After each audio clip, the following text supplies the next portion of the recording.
জাতীয় মসজিদ বাইতুল মোকাররমের উত্তর গেট থেকে বিশাল বিক্ষোভ সমাবেশের আয়োজন করেছে বাংলাদেশ জামায়াতে ইসলামী ঢাকা মহানগরী দক্ষিণ। মূলত গতকাল শেরপুরের শ্রীবর্দী এবং ঝিনাইগাতি উপজেলায় বিএনপি এবং জামাতের নেতাকর্মীদের মধ্যে সংঘর্ষের ঘটনায় সেখানকার শ্রীবর্দী উপজেলার জামাতের সেক্রেটারির মৃত্যুবরণকে কেন্দ্র করে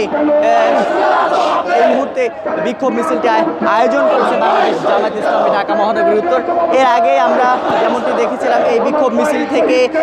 বিক্ষোভ মিছিল শুরুর আগে জামাতের কেন্দ্রীয় নেতৃবৃন্দ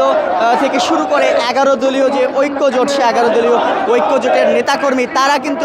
বক্তব্য রেখেছেন এবং যে হত্যাকাণ্ডের ঘটনা ঘটেছে শেরপুরের শ্রীবর্দী এবং ঝিনাইগাতি জায়গায় যে হত্যাকাণ্ডের ঘটনা ঘটেছে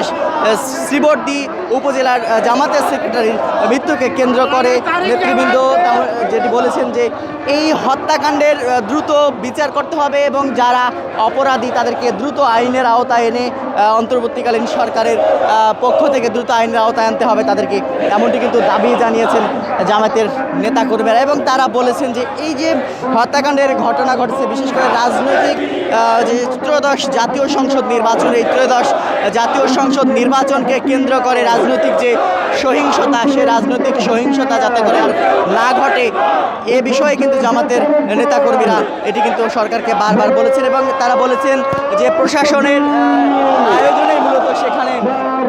নির্বাচনের যে ইশতেহার, সেই ইশতেহার পাঠ অনুষ্ঠান ছিল, সেখানে মূলত প্রশাসনের আয়োজন ছিল ঝিনাইগাতি এবং শ্রীবর্দী উপজেলা প্রশাসনের আয়োজনে। সেখানে তারা বলছেন যে প্রশাসনের সামনে কিভাবে এমন ন্যাক্কারজনক ঘটনা ঘটে সেটি কিন্তু তারা সুষ্ঠু তদন্তের মাধ্যমে দ্রুত বিচারের দাবি জানাচ্ছেন জামায়াতে ইসলামী সহ 11 দলীয় ঐক্যজোটের নেতাকর্মীরা। এবং তারা বলেছেন এই যে হত্যাকাণ্ডের ঘটনা ঘটেছে নির্বাচনকে কেন্দ্র করে, ইশতেহারকে কেন্দ্র করে যে ঘটনা ঘটেছে, এই ঘটনায় তারা দ্রুত বিচারের দাবি জানাচ্ছেন এবং তারা বলছেন এটির প্রতিশোধ হিসেবে আগামী যে ত্রয়োদশ জাতীয় সংসদ নির্বাচন 12ই ফেব্রুয়ারির ত্রয়োদশ জাতীয় সংসদ নির্বাচন, এই ত্রয়োদশ জাতীয় সংসদ নির্বাচনে ভোটের মাধ্যমেই এটির প্রতিশোধ নেবেন, এমনটি কিন্তু জানিয়েছেন জামাতের নেতৃবৃন্দ। তেমনটি কিন্তু আমরা দেখেছি। সব মিলিয়ে বিশাল একটি বিক্ষোভ মিছিল ঢাকা মহানগরী দক্ষিণ জামাতের উদ্যোগে জাতীয় মসজিদ বাইতুল মোকাররমের দক্ষিণ গেট থেকে জোহরের নামাজের পর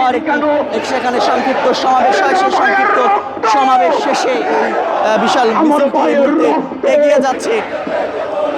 শান্তিনগরের দিকে, তেমনটি কিন্তু আমরা দেখতে পাচ্ছি। এই মিছিলে জামাতের নেতাকর্মী সহ 11 দলীয় ঐক্যজোটের নেতাকর্মী তারাও কিন্তু অংশ নিয়েছে, তেমনটি কিন্তু আমরা দেখতে পাচ্ছি। এই ছিল এখন পর্যন্ত জাতীয় মসজিদ বাইতুল মোকাররম এলাকা থেকে